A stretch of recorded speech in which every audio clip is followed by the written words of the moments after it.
Morning. You guys just fire questions? Is that how it works? Perfect. No questions yet.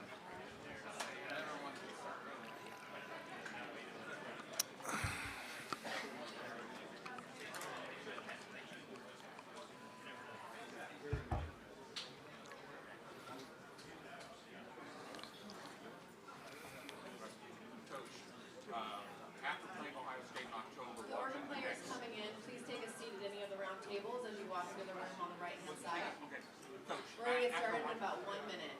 All right, are we waiting a minute? Or are we going?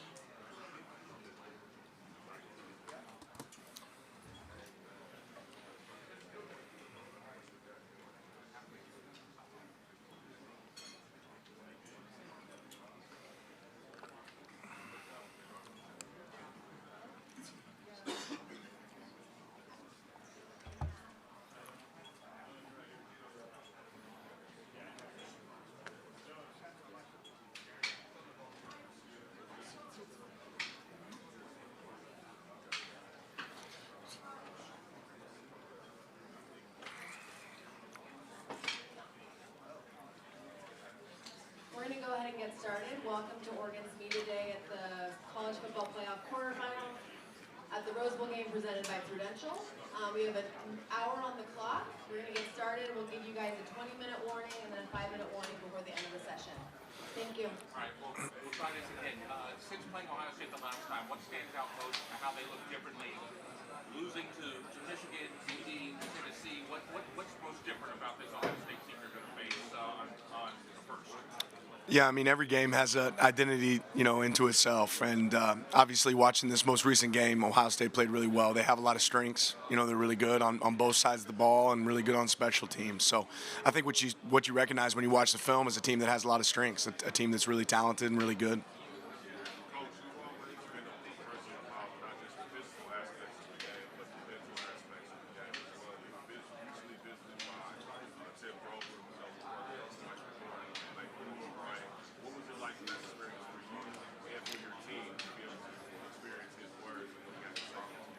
Yeah, Tim's a guy that I've become close to over the last couple of years.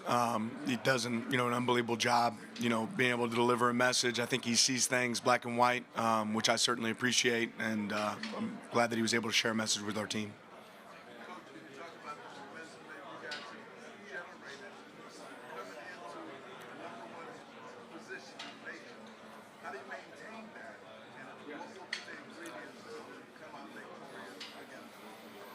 Yeah, the way you maintain it is you win, right? And you do that by focusing on each play, each moment, not making it bigger than it is, right? Just trying to make sure that you can maintain your focus on what your job is. Everybody has a job for the team, doing that job for your team, and if we do that, then things can go the right way.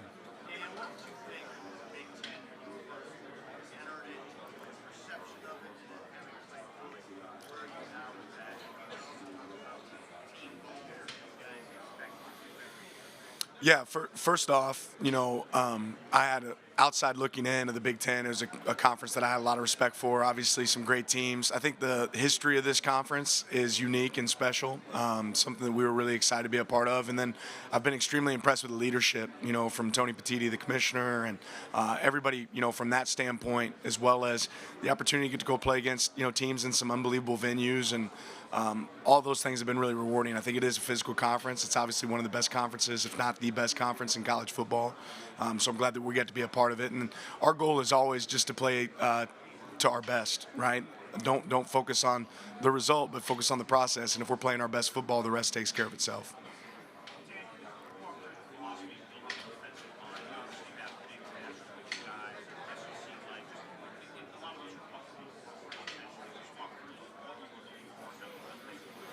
Yeah, I think to be able to play great football, regardless of conference, especially down the stretch, you got to have great size. You got to have great athleticism. We looked for guys that fit us from a character mold, and then also had those attributes, had size, speed, the ability to anchor in a conference that's a physical conference, and then, down the stretch when it matters the most. Coach, you don't have to defend Dylan Gabriel as a team. How would you defend him if you were going against Dylan Gabriel? I wouldn't tell you that.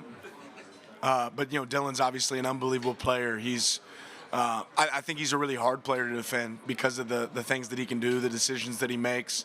The moments that he shows up in, pressure moments, I think that's where he shines the most, which is really important at that position, his poise and confidence in those moments, and then his trust in the guys around him.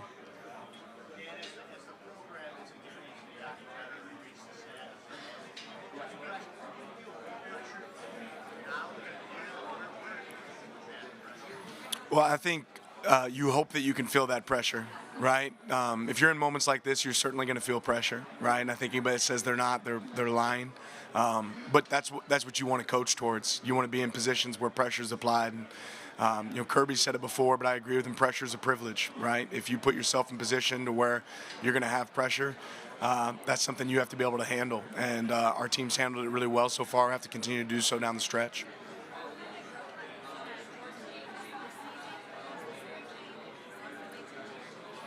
Yeah, I'd probably say Jordan's leadership. Jordan obviously has been a great runner for us. He's taken advantage of a lot of moments. When the ball's been in his hands, he's played really well. The way he practices is the part that nobody gets to see. Jordan James practices extremely hard. He's the guy when the whistle blows at practice, he's going to run another 20 yards after that. He has the right mindset. He wants to come out there and work every day. He's not, even if he's dinged up, he's not the guy that's going to be on the sideline. So his availability and his leadership and then the way he practices, I think, really shows up for our team. Yeah, I think for our entire team, they were able to, incorporate, some rest and recovery, which is really big. But there's also a lot of work in there too, right? So, and he's the guy that's going to want to push, rather than resting and sleeping. He's not that guy.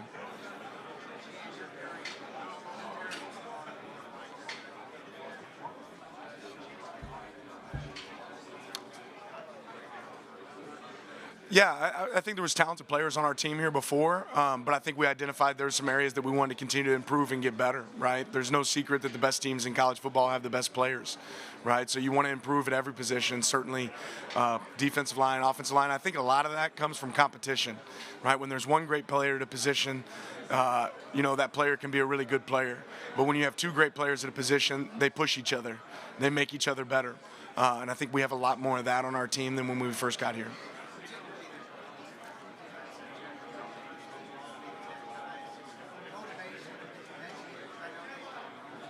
Yeah, I'm sure our players are aware of that.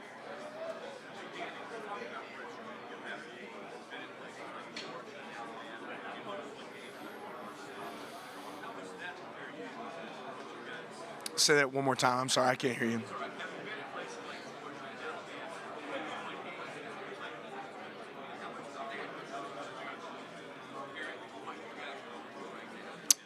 Yeah, I'd say just in general, all of my coaching experience I've leaned on it in different situations. It certainly prepared me for those moments. What's the process of picking the game uniforms each week? I mean, I know a lot of times when it comes to coaches' wear, it's just what shows up in the locker, but how do you guys determine that? Yeah, I couldn't answer that question. Kenny Farr, as our equipment manager, does an unbelievable job. I know he leans on our players, but I normally just give thumbs up or thumbs down, and I don't ever really give thumbs down.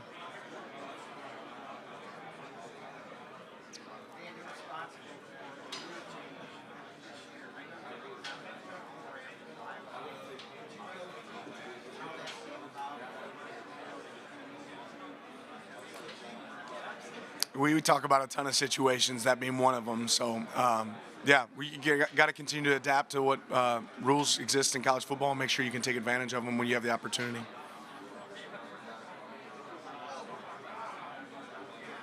didn't have Jordan first time around against Ohio State. I mean, how much does he change what it is you do? We all know what a great player he is, but how does it change you guys structurally? Well, I think you just said it, right? We all know he's a great player, so when we have him, we're at more full strength. And we have a lot of talented players at those positions, but it goes back to what I talked about, the competition it creates for us in practice and the ability to make sure that we're fresh in games, in critical moments. So when you have talented players like Jordan that can perform at a high level and then have great players around them as well, that allows us to be our best.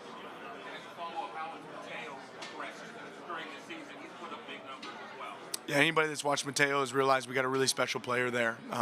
And more than just a player, he's a great teammate. right? And the way he works every single day, I think people have a lot of trust in him when he's on the field. He's shown some versatility. I mean, I don't know if people recognize the amount of things that we ask Mateo to do. And really Tatum and Jordan, there's several guys in that same light that we ask them to do a lot of different things. They've done it extremely well this year.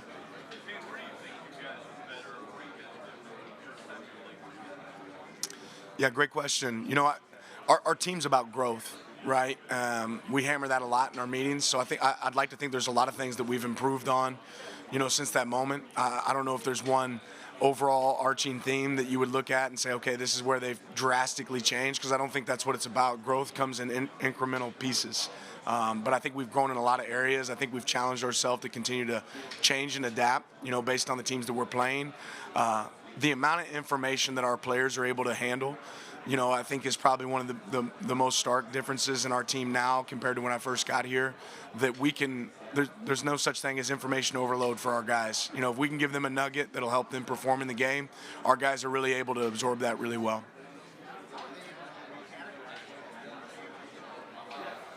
Yeah, a lot of repetition and a lot of work. We talk about playing the game as many times as you can before you play the game, right? So treating that walkthrough like it's a game, treating that film session like it's a game, communicating in the meeting the same way you'll compete and communicate on the game field.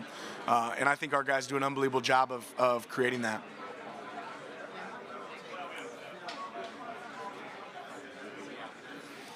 Yeah, there's a lot of moments, in those games that we could have been better. I think that's probably one of the biggest things I walk away with. Miss a field goal, botch snap.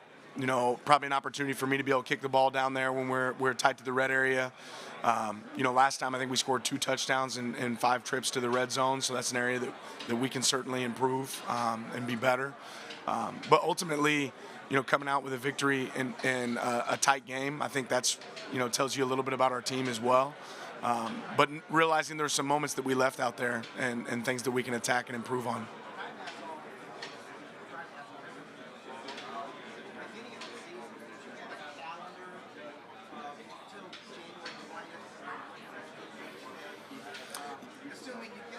Yeah, we have a 365-day calendar that's kind of always running. And I think the big thing for a coach is you have to be able to adapt, right? It's not always going to be the exact same, but we had an outline of what it would look like based on if we're in this game, outline of what it would look like based on if we were in a game earlier.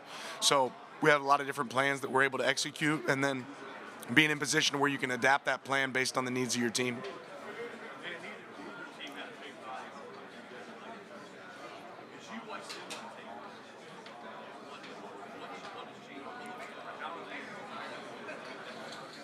I think there's still a lot of similarities. Obviously there's talent across the board, and it's one of those teams where it's hard to take away a strength because they have strengths opposite of that strength, right? Obviously a really good run game, obviously great wideouts. Defensively they change it up quite a bit, make it tough on you as an opponent. So I think more than anything it's probably just accentuated what you've already seen, from their team.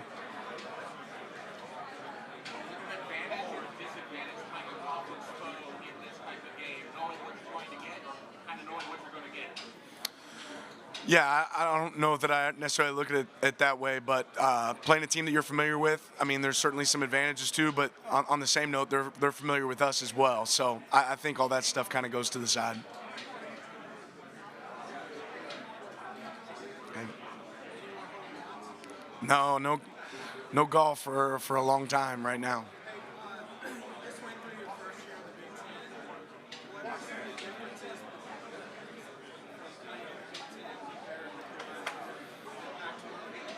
Yeah, I mean, obviously, the caliber of teams, I think people would point at that and say, okay, there's better teams in the Big Ten in comparison, but in reality, football's football. I think there were some great teams that, made the trip with us to this conference as well. So 2 strong conferences, 2 conferences that play good football. Obviously, one of them still around, right? And the thing you'd say about this conference is it does have a great variety of what success looks like, right? You can win in a lot of different ways in this conference. There's some teams that are ground and pound teams in this conference.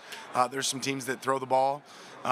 There's a lot of different defensive schemes. So I think the variety more than anything sticks out, that you have to be able to prepare for different situations, different moments throughout the season when you play the teams in this conference.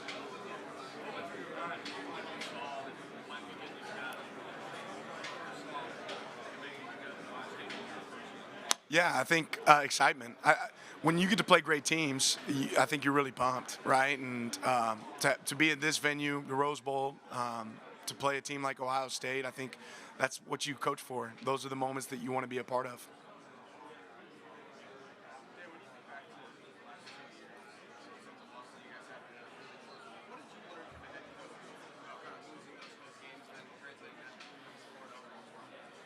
Yeah, I mean, a ton, right? If you're not learning, you're hurting yourself. So, ultimately, decision-making process, how you prepare your teams. There's a lot of pieces that I've adapted a little bit different just based on the team and where we're at. But I also think our team's in a lot different situation from, emotional maturity, and how we handle those moments. And like I said, our team's been about growth. I think that's really shown up this year. So we try to learn from those moments and adapt. Yeah.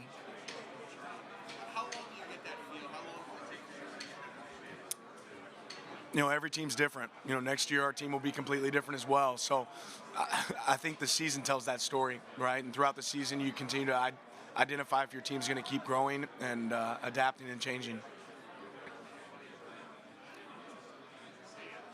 First matchup against Ohio State, things that were left out on the field there, it was very much a seesaw battle. Going into this one, how do you manage the game as it's going on? Make sure you don't leave points on the field, don't beat yourself in the match. Yeah, that's always the double-edged sword, right? I think a lot of it comes down to how confident you are in your plan. You look at that game, and there were some critical fourth downs that we converted that were huge for us. And then there were some that we left opportunities there on the board as well. So I think you have to assess every one of those individually, right? And make sure you understand how confident are you in what you're going to see from the opponent.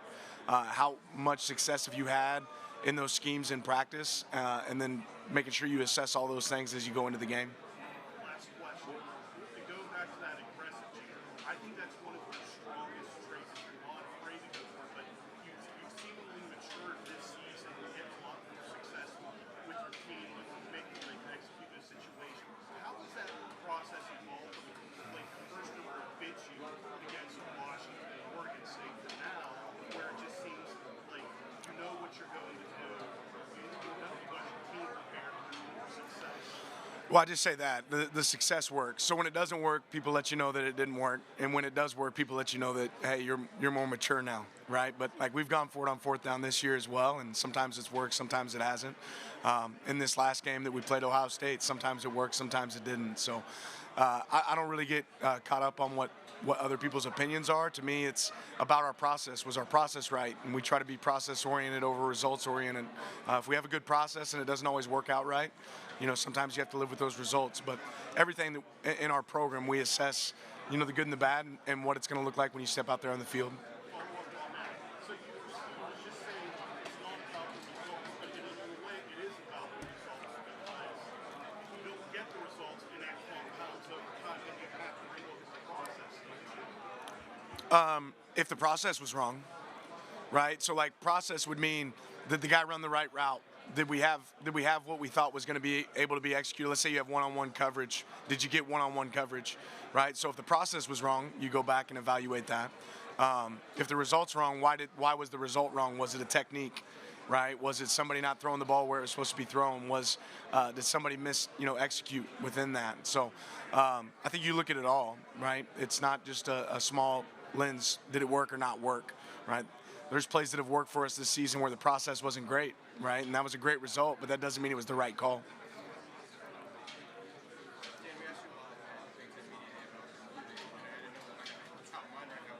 What have you learned in your years as a coach, like kind of about how to handle the landscape? It feels like every 6 months there's something fun. Yeah, be ready to adapt, right? Be ready to change. It's not going to be the same 6 months from now as it is today. But communication rules all, right? You need to make sure that I think in this landscape, a lot of people make excuses. ultimately what you have to be able to do is make sure that you're not that team that's creating those excuses, that you're the team that's on the attack, looking for opportunities to improve your team. There have been kids that you've got, think about the Trey McMillan, player who's very talented, them out of the backyard, particularly close to Ohio State. Kids like that, where typically there's a fence around the state, kids from the South, SEC, things like that. What goes into convincing them that you're going to be the best fit for them, and maybe not a preconceived notion that, oh, I have to get this one. One, it's about finding the right kid, but I'm not really in the business of convincing. I'm in the business of finding the right guy that's looking for the right opportunity, and are they strong enough to be able to pursue the right opportunity? I think Trey saw some things that exist here at Oregon that he wanted to be a part of.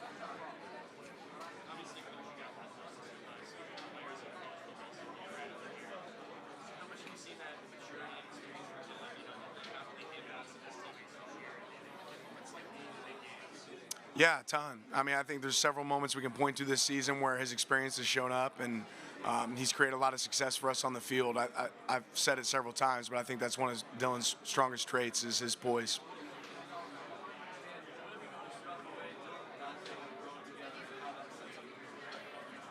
Yeah, connection is one of our DNA traits, and I think it's really shown with those guys, how they operate day in and day out in practice. One thing that both those guys do a phenomenal job of, as well as everybody else on our team, is spending time with their teammates outside of football, right, and working to create those moments. I'm sure he could. They've probably been out there before.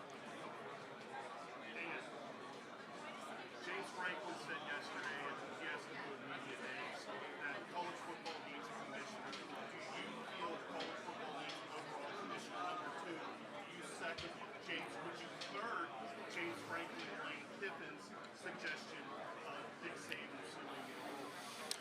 I don't really know. Sure, it would be great to have one, I guess. What's the job entail, right? What are they really doing? That's certainly the furthest thing from my mind right now. And I would say this, that Nick's a great advocate for the game. He obviously understands what's good for football, so I think that he has a great voice for college football.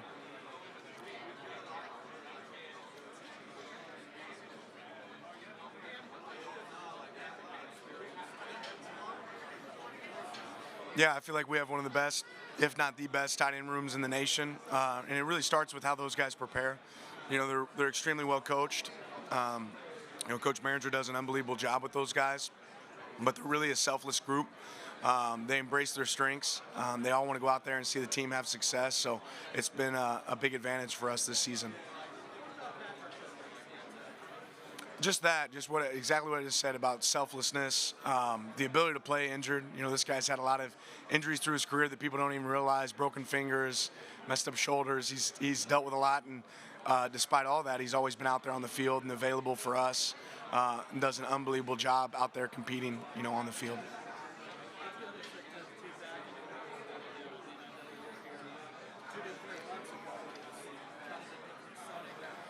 Yeah, this certainly is different. It's great to be in a venue that we've played in, but this is a unique experience for me. This will be my first Rose Bowl that I get to be a part of, and this is the granddaddy of them all. So this is the one that you're excited to get to be a part of.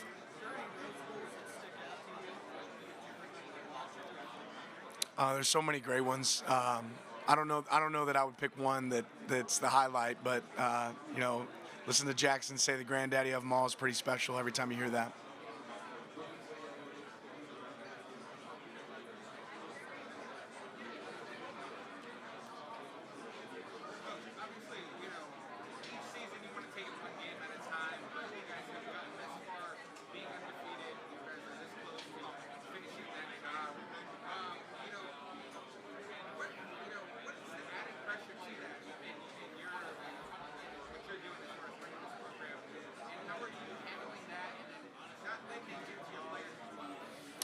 Yeah, you treat it like it's another game, right? Certainly there's a lot of external factors that I think people are aware of and certainly pay attention to, but for us ultimately, our process isn't broken. Our process has been really good all season, and we have to remember what got us here, what got us to this moment. So continue to focus on the details, making sure that our Tuesday practice looks like a normal Tuesday practice, and competing out there on the practice field is going to lead to successful results in games.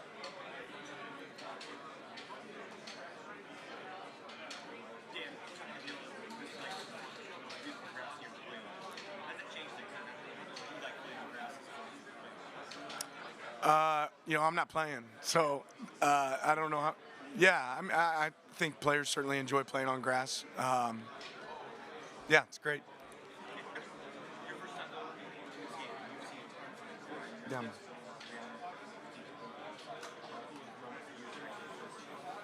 Yeah, this is special, right? You hope at the beginning of the season you get opportunities to play in games like this. So having this opportunity for our team, I'm really glad that, in my position, what you get to enjoy is the coaches on your staff that have never been in a game like this, the players on your staff that have never been in a game, and hoping everybody recognize how special this opportunity is for them. Yeah, I just had that question. And no, not really. I mean, just more the magnitude of a Rose Bowl in general, and what that means, getting to be a part of that.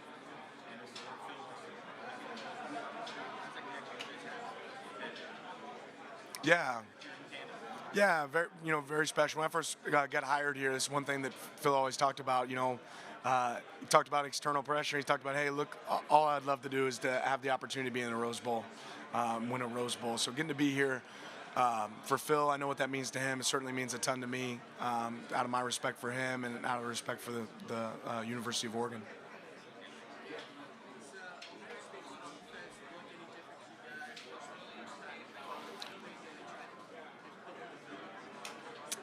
Yeah, I do. I do think one thing that Coach Knowles does an unbelievable job of is they have a lot of variety, right? And I think when you watch them play, you realize, okay, they're trying to take away another team's strengths, and they'll adapt. They'll create new schemes for other teams' strengths. I think you see them play some defense last week that they haven't, played as much of this past season, and that's just a great indicator of their willingness to adapt and change based on the opponent's strengths. So we're going to have to identify quickly, how do they plan to attack us? How do they plan to play us?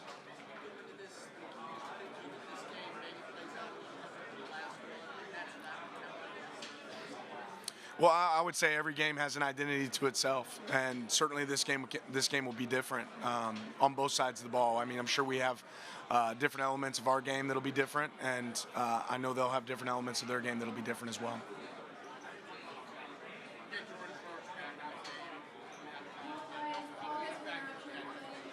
Say that again. Yeah, Jordan's a great player, so certainly excited about him being a part of this game for us, and glad that we have him back.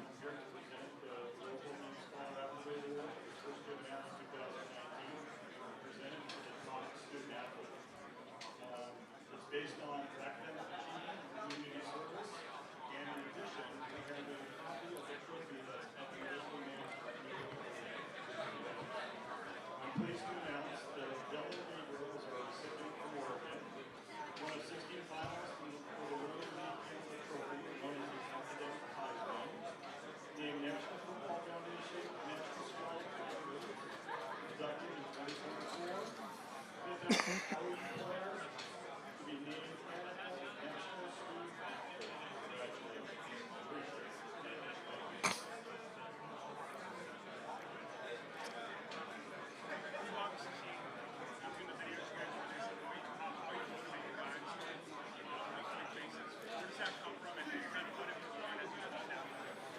Yeah, ultimately, I think it's our job as coaches to be able to deliver a similar message each week, but keep it fresh for our guys.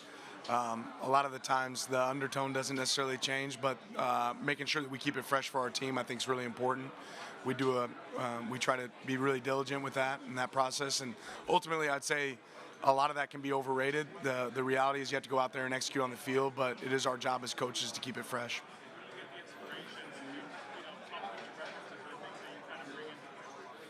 Yeah, we'll look anywhere and everywhere, but I'd say ultimately for me, I've been around a lot of great coaches, and just learning that piece of how can you keep something fresh for your guys, I think is really important.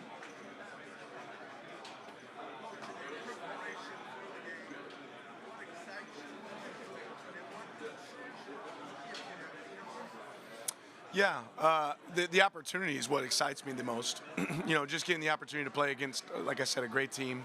Go out there and leave it all out on the field. Make sure that your best can be good enough, and to play a team like Ohio State in this bowl game, I think is really special. I don't have a ton of concerns, right? Ultimately, the piece that you want is you want to make sure that your guys go out there and they play their best. And if they do that, then I think that the rest takes care of itself.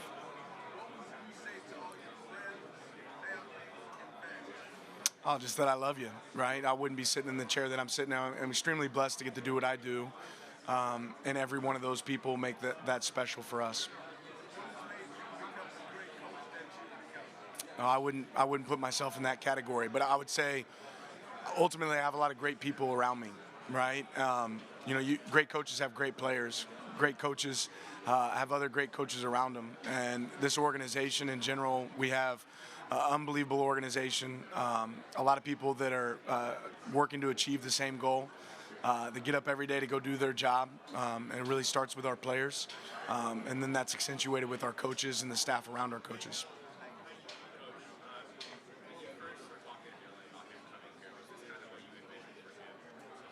Yeah, I mean, I think a lot of the things that have played out this season, for our team and for Dylan, are the things that you hope that you can recreate. And he's done an unbelievable job of taking advantage of those opportunities.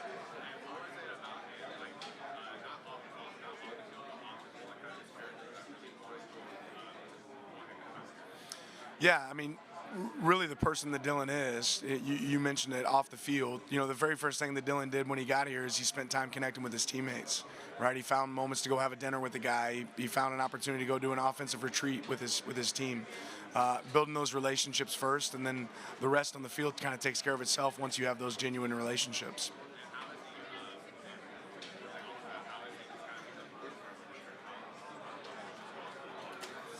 Yeah, it just grows with time, right? Like I said, we talk about growth a lot in our program. He's continued to grow over time with his team, get better and better every single day, build confidence in himself and in the scheme that we're carrying, and I think that's shown up for us in big moments this year.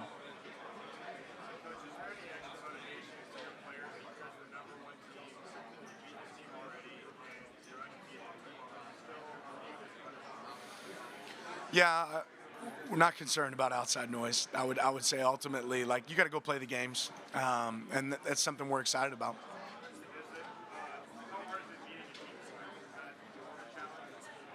I think anytime you play a great team, there's a challenge, right? But I think there's also some myths about those challenges, and we're just excited about the opportunity to get out there in the field and play these guys.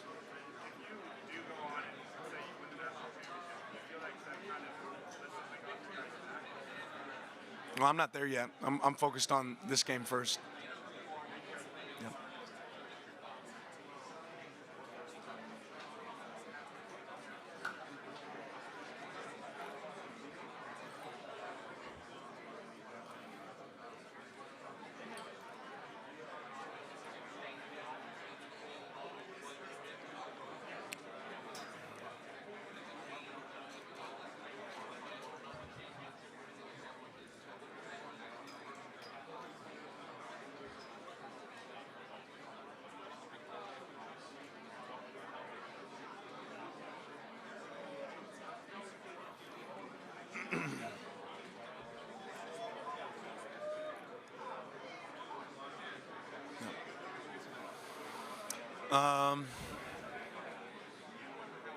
Over Christmas, we watched 4 Christmases. That's not bad. Not bad. Yeah. What's that? Not a ton. Not a lot of movies during football season.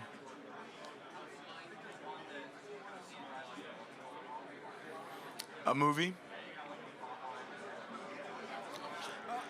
We certainly have theme this week, but no, I wouldn't say there's one in particular. Probably Friday Night Lights. I'd say that's up there. Remember the Titans. Not necessarily, no.